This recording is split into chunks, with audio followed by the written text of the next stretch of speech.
Preparation, right? One stroke at a time. One stroke at a time. Hours and hours and hours of training. Well, when I was a kid, some of the books that I really liked were Hemingway books. And he's got the Snows of Kilimanjaro. And I've got a couple of friends. I've got 3 friends that have climbed Everest. And one of them said, I can take you up to Kilimanjaro. It's 19,000 feet. It's a mile higher than anything in the Rocky Mountains. But it's not technical. It's really hard. But basically we'll be walking for many, many days, about 5 days. So let's do it. So Dean, our Everest climber, we put it all together. About 11 of us went, and it takes 5 days. You start in the jungles, you go through 5 ecosystems, you end up in the glaciers. And you've got guys that are carrying all your packs. So it's all we're carrying is a little pack with your camera and your jacket. That's it, and your water. But the first 4 days, about 8 to 10 hours a day of climbing. And it's funny, the porters, the guys that carry everything, they carry 40 pounds. These guys are amazing. I mean, they're like 2 lungs with a couple of legs underneath, all right? we would leave in the morning.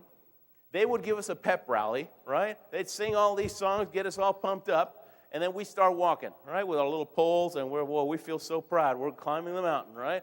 About 2 hours later, while we were doing that, they're putting the camp all away, packing it all up. They pack and they pass us like Ferraris. Vroom, vroom, vroom, vroom, vroom. And we finally get it up to our camp at 8 hours later, and it's already set up and they're cooking for us. It was crazy. These guys are there's always somebody that's a lot better than you, no matter what you're doing. There's always another level. And the last day was just awful. It was about a 16-hour day between going up and coming down. And that last day, we were going at this rate. It's like, no faster than that. If you went faster than that, you were actually out of breath, like if you were doing a sprint, and you had to sit down, and you actually lost time. So if you went at this speed, you could keep up that speed.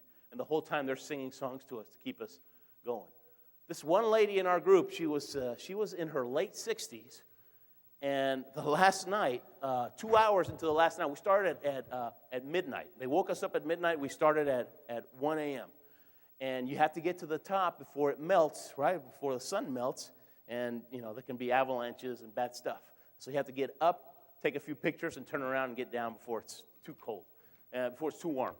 And about an hour, about 2 a.m., she just falls to her knees and starts throwing up.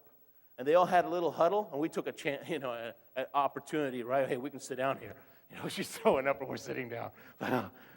And then they huddled up, and then 2 of the porters, one of them got on each side. She says, I'm not quitting. I didn't come all the way here to quit, all the way to Africa. I'm going all the way to the top. I said, whoa, this lady's tough.